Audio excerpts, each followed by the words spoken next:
L'accord du 31 décembre, on en parle encore dans ce journal. Cet acquis a été salué par la mission onusienne en République démocratique du Congo qui interpelle les acteurs politiques au sujet de sa mise en œuvre afin que le délai des élections soit respecté conformément à la volonté du peuple congolais.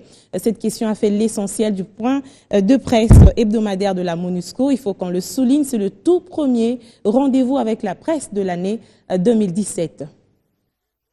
Comment réduire l'insécurité dans plusieurs coins de la partie orientale de la RDC? La mission onusienne entend mettre en place de nouvelles stratégies sécuritaires de l'année 2017. Lors de cette première conférence de presse hebdomadaire, le porte-parole de la MONUSCO, Félix Prosper Bass, a fait savoir que toutes les brigades des casques bleus vont être restructurées.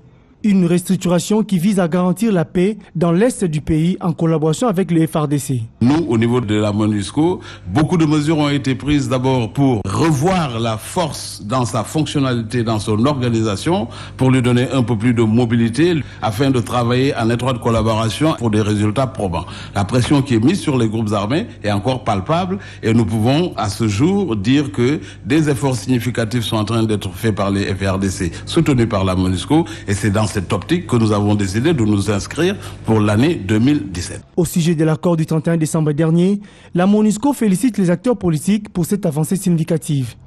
Elle lance en même temps un appel à la mise en application rapide du dit accord.